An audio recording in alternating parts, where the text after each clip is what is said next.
we're talking about positive movies, I gotta be wearing better clothes than just a stupid bathrobe. Guys, yesterday I talked about disappointing movies of 2022. I talked about the worst movies of 2022. Now we're going to talk about my favorite movies of 2022. You're a little crooked there. There we go. My hair. Guys, do you just notice how bad my hairline is? As soon as I move, Bosley. Good God almighty.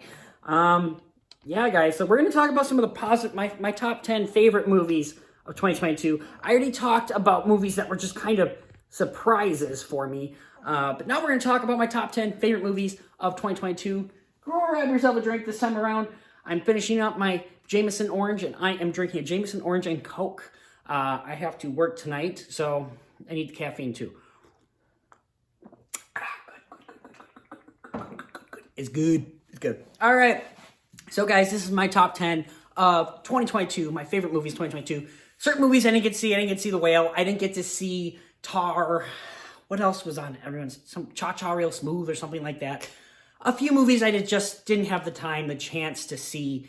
If I watch them in 2023 and I end up liking them, maybe I'll revisit this list and change it up. I don't know. We'll see. But yeah, guys, without further ado, let's get into the top 10. These are my favorite top 10. I know it's probably not accurate. It's not right. But you know what? That's fine. Get over it. Your top 10 can be your top 10. It's okay. It's subjective.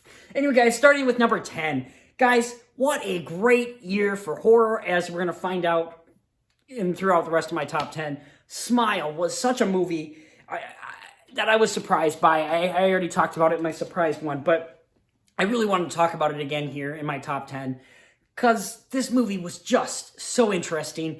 The teaser got me with just someone smiling. It just creepy and weird. That got me.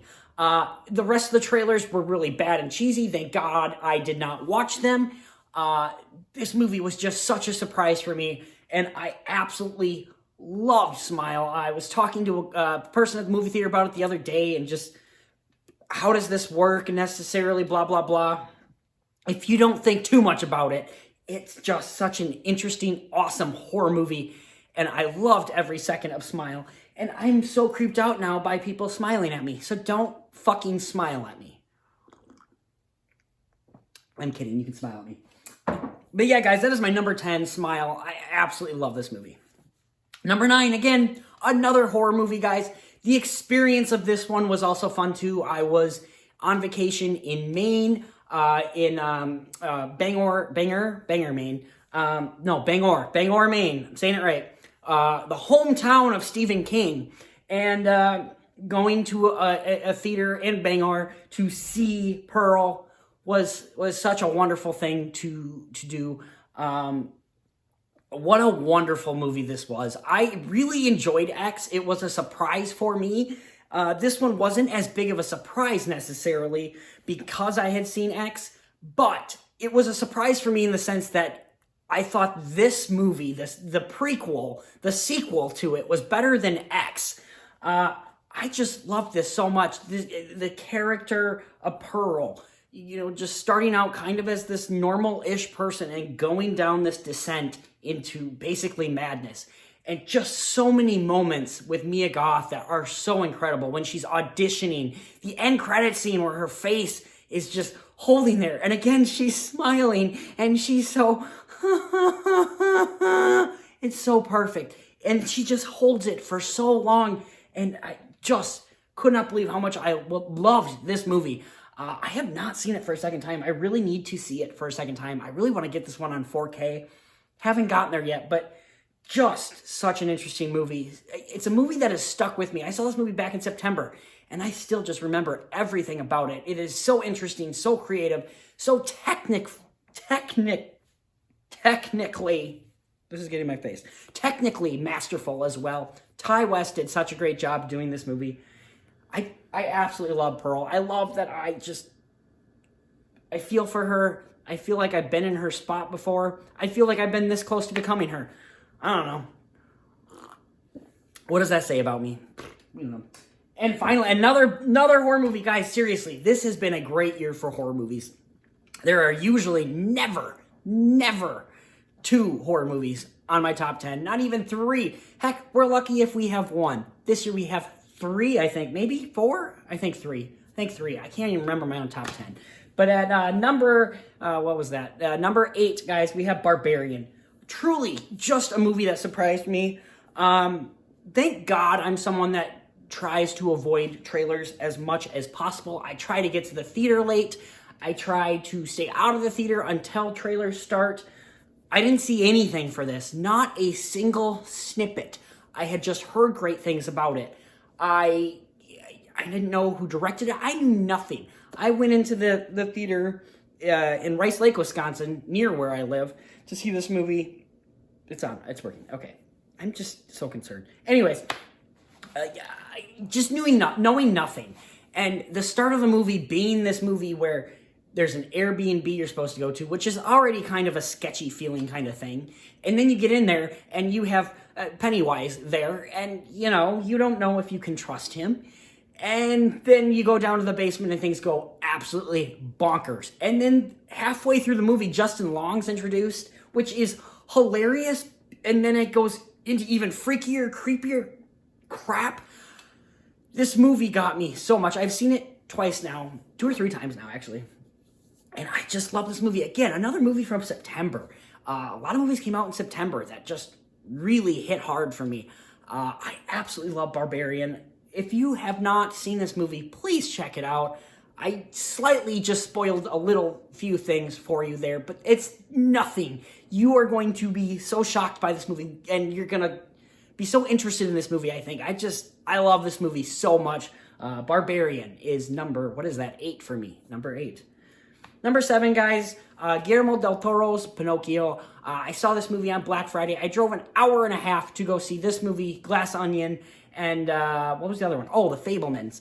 And I'm so glad I did. This movie was so beautiful to watch on the big screen. It's now available on Netflix. It's a Netflix movie, and I hate that it's a Netflix movie. It drives me nuts. This movie should have had a full-fledged theatrical release, and I just wish more people had seen it. My theater was maybe less than half. It was less than half full, and I wish it would have been fuller. This was such an experience, such an amazing movie. A movie that I saw when I first saw it. I didn't like it as much as I thought, and then I started thinking about it more, and just realizing how much it connects to my personal life and such like that. That I loved it more and more as it went on. The voice cast is absolutely great. Ian McGregor as Sebastian the Cricket. Christoph Waltz is in there. Finn Wolfhard is in there. Such a great cast. I love the relationship between Geppetto and Pinocchio, how it's complicated at first. It's not just immediately, oh, I love you, Pinocchio. It's, oh my God, you were a pain in my ass. And I loved that aspect of it. I loved how much this movie dealt with grief and used dark comedy and such like that to really, this movie's just great. And Guillermo del Toro just knows how to do creature features. I just absolutely love this movie, and the more I think about this movie, the more I like it. I hope this movie comes on physical media, because I don't even want to watch this on Netflix. I just want the 4K. I want to see every bit of it. This is the most beautiful stop motion capture kind of movie that I think I've ever seen. It just, the amount of work that goes into movies is insane, and I just love this movie so much. So, number 7, that's not right, GDT's Pinocchio, Guillermo del Toro's Pinocchio. Number 6, guys, The Batman. I'm a huge Batman fan. What can I say? This movie I do not love as much as the Dark Knight trilogy. I will say that. Those movies are perfect for me. But I will say that this is my favorite Gotham we have ever gotten. This Gotham feels just, it doesn't feel like a real place, which is what I love. The Dark Knight trilogy, you very clearly, if you ever go to Chicago, you can go, yep, this is Gotham from The Dark Knight. And I like that this one is so different. It feels like a world. I wish we had gotten more Bruce Wayne in this one, but it was fine. Got a lot of Batman kicking ass, and it was awesome. The Riddler, played by Paul Dano, is absolutely incredible. The Penguin, played by Colin Firth, right? Or is it Farrell? One of the Collins. Absolutely spectacular. Selena Kyle played by Zoe Kravitz, absolutely great. Yeah, besides, I just wanted more Bruce Wayne in this movie, and also just, there was the whole Falcone relationship thing that, I won't spoil it, but it didn't need to be in the movie. The movie was a little bit long, but I just enjoyed every second of this movie. I really did. It was such a fun, awesome, dark, gritty. This movie feels rated R, even though it's PG-13. It's such a great Batman movie. I'm so excited to see more Matt Reeves Batman movies in the future.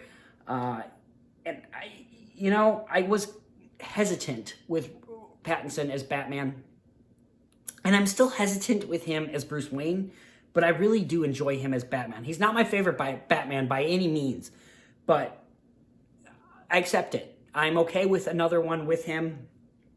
Does he beat Michael Keaton? Does he beat Christian Bale? No. Definitely beats George Clooney. I would even say he beats Val Kilmer. So let's do a short about ranking the Batman actors. I don't know. Maybe we'll wait till another Batman movie comes out. I don't know. Anyways, so that was my, number 6? I keep forgetting where I'm at. So that's 10, that's 9, that's 8, that's 7, that's 6. We're on to 5, guys. 5 is a movie I've watched recently. It is The Banshees of Inisherin. This movie is one that people had been talking about. It wasn't available to me until very recently on HBO Max. And then it took me a couple weeks to watch it for some reason. And I'm finally glad that I did watch it. A movie from the writer and director of 3 Billboards Outside of Ebbing, Missouri, a movie I absolutely adored in 2018, I think. Just such a good movie. A movie about friendship, too. Friendship ending. I just love how both sides... It's Colin Farrell. Colin Farrell is the Penguin. He's got 2 movies in a row. Colin Farrell. That's Colin Farrell, guys, not Colin Firth. I just spoiled what my number 4 is. I apologize. Anyway, guys, number 5, Banshees of Inisherin. I love the dynamic between the 2 friends. I understood both sides of why they do and don't want to be friends anymore. I loved that aspect. I loved the donkey in this movie, Jenny. She's absolutely spectacular. I just love this movie. It got crazy by the end, and I don't know that I fully loved that, but I just enjoyed the ride so much. The dark humor in this movie, so great. I don't see me watching this movie a whole heck of a lot in the future, but I'll definitely revisit this one for sure. It was just a movie that really hit me. I've had so many friends come and go in my life, and I think we all have, really. So I think that's why this movie connects so much to me, is just friends are very important to me. And when they do leave for stupid reasons, like a lot have, honestly, it's one that hits me. And this one just kind of ends because, well, I've grown. And so, I don't know, it is simply perfect. It really is shudderingly funny and dazzlingly, whatever that says. It's all those things. So yeah, Banshees of Inisherin, number 5. Number 4, guys, The Northmen. This is a movie that I was really not that excited for. Robert Eggers had done The Witch and The Lighthouse, 2 movies which... The Witch I really did not enjoy that much at all. The Lighthouse I enjoyed for the craft of it, the technical aspects, the acting of it was superb. Didn't love it, though. The Northmen I've absolutely loved. I love that this is kind of the Lion King and Hamlet, just with Vikings and witches, and it's insane. Insane. The end of the movie, for God's sakes, is 2 men naked fighting in a volcano. How badass is that?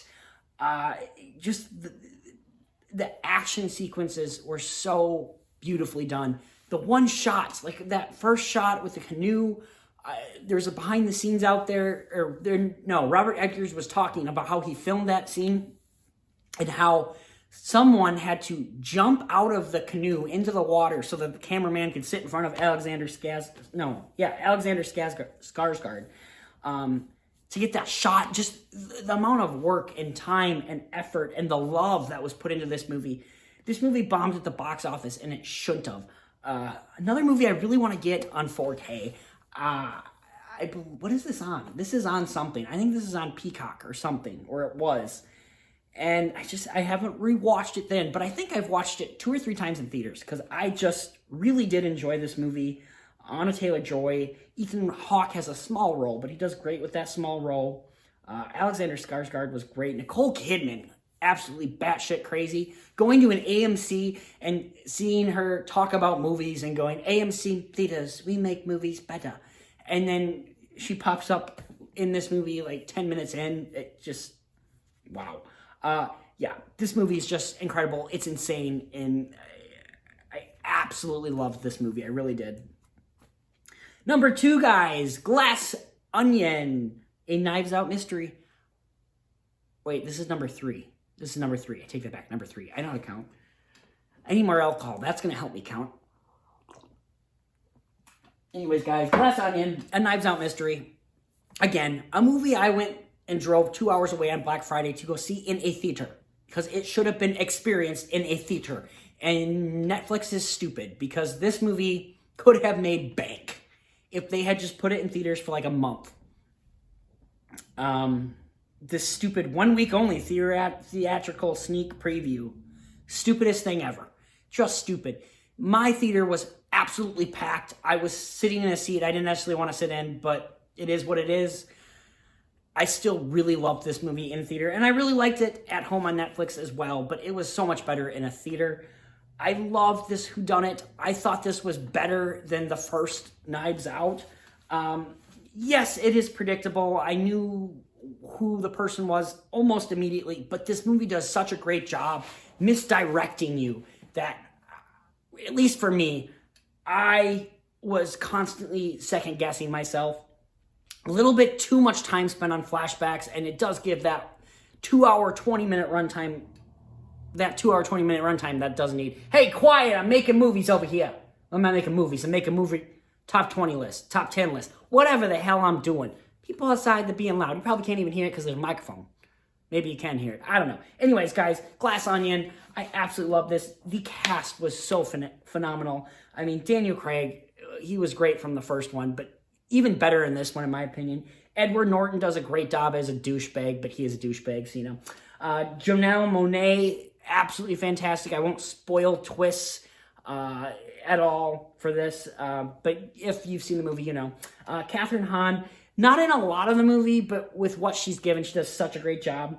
Leslie Odom Jr., same. Jessica Henwick, same. Madeline Klein, same. Kate Hudson, absolutely amazing in this movie. I love her in this movie. Dave Bautista, absolutely great as well. I'm so glad he's getting other things besides just big buff guy, although he is a big buff guy in this, but he's not like superhero. Excuse me. I burped, guys. I'm going to take another drink. That's going to help. But yeah, guys, Glass Onion, Knives Out, such a great movie. I absolutely love this movie.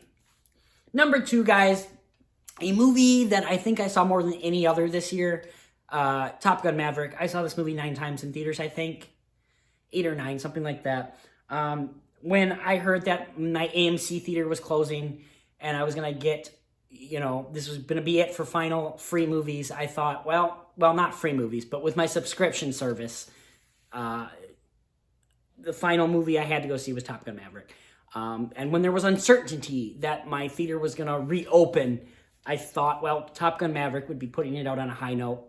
And I went and saw this movie. And actually, the theater I saw Top Gun Maverick in for the final time might not even be a theater auditorium anymore. They might be turning it into a bar or something like that, or an arcade. So it might have been the final time I got to go into that theater, a theater that I also saw Dr. Sleep with friends in and Frozen 2 with friends in. So it did mean a lot to me to see Top Gun Maverick in that theater for the final time.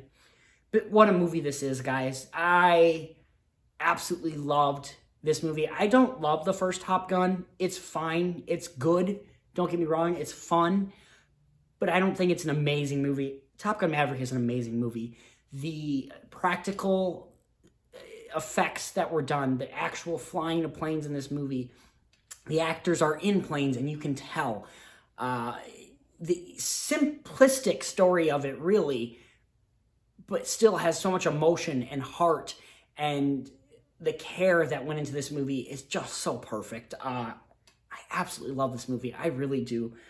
Tom Cruise, he's crazy as hell, but I absolutely love the man. I'm so glad that he understands there's still people like me out there that want to experience movies. I have yet to watch this at home. I don't know that I want to watch this at home anytime soon. This was just such an amazing theater experience for me. I wish I could have went and saw it in IMAX and 3D. I think the closest IMAX from here is like 2.5 hours. Where I'm living now, I will finally be like 10 minutes from an IMAX. So I will be going to IMAX movies more often now. And I'm so excited and grateful for that. This movie just, it got me. This movie made me cry. I'm getting teary-eyed just talking about this movie. It's a little pathetic in a sense. I need more alcohol. That'll fix that, right? Ooh, I dripped. Alcohol abuse. Jameson Orange ain't cheap either. But yeah, guys, this movie is such a great movie. Still the highest grossing film of the year, $1.7 billion, 719 or something like that, domestic. So, I mean, I think everyone, the mother's uncle, has seen this movie. But if you haven't, for the love of God, see this movie. It is such a powerful, wonderful movie. So many great things in this movie. I love this movie. It's on Paramount Plus now. I don't recommend watching it at home, but you can't really watch it in the theater anymore unless it's somehow in a theater somewhere. If you have a projector, for the love of God, watch this on projector and get surround sound. Top Gun Maverick, number 2, which leaves my number 1. And we are back, guys. I am sorry about that. It cut off my number 1, the most important one that we talk about, everything, everywhere, all at once. I talked for 10 minutes for no reason because my stupid phone decided that I don't have enough storage, even though I had like 2 gigabytes of storage available. Like apparently a video takes up that much. So I'm editing this back in with the other part of the video and it'll be up perfect, blah, blah, blah. I'm just pissed now. But anyways, guys, my number 1 movie of the year is Everything Everywhere All at Once. I don't know why this movie hit me so emotionally. It is a movie about a daughter, and I am not a daughter. I'm not a mother. But I don't know. It hit me for some odd reason. And even thinking about my relationship with my father and my mother, it's difficult, I would say the least. So it's not really something I relate to in that aspect. But this movie had me going. I was laughing during this movie. I was crying during this movie. It's so heartwarming, so beautiful. The acting in this movie, Michelle Yeoh is absolutely fantastic. Jamie Lee Curtis, the daughter, I don't know her name, I forget. And I forget his name, something. The guy from Indiana Jones and Goonies. I'm so glad he's back acting again. Daniel Kwan, is that it? I forget. I honestly don't know. But all the acting in this movie is great. I hope the Oscars acknowledge movies like Babylon, movies like Whitney Houston's I Want to Be Houston Somebody, is just movies that aren't being talked about. Kind of for good reason, in my opinion. We'll talk more about that tomorrow with a couple more. Well, today, actually, when you watch this. But anyways, acting in this movie is so great. And if you have not seen this movie, please do yourself a favor and check it out. It is streaming on Showtime. So, I mean, watch it. It's so different. It's so unique. I love the traveling to multiverses and just kind of want to watch this movie right now. And I think I'm going to as soon as I'm done with this, actually. This is such a great movie, and I implore you to check this one out. I implore you to check all these movies out on this top 10 list.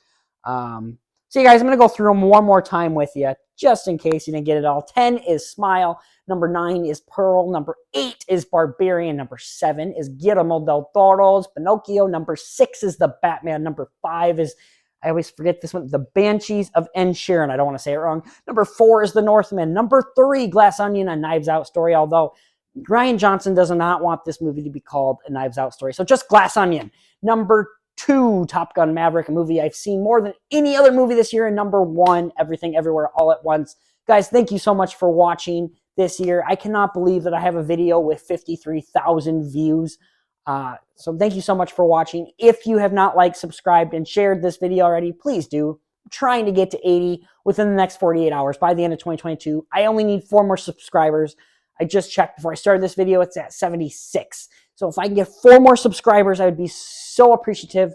I don't really care about that necessarily. I just want to build a community of people that love talking about movies, so we can talk about movies. I would love to have, if you are watching this right now and you would like to be a part of this channel, you'd like to Skype in, I would love for that to happen. So please comment down below, all that fun jazz, get in touch with me, and I'd love to set that up. I just love talking about movies, and I want to talk about movies with other people.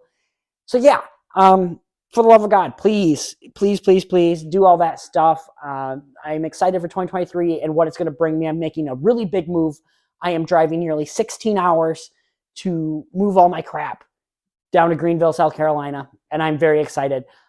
So yeah, guys, that's about all I have to say with this one. Look forward to 2 more videos today.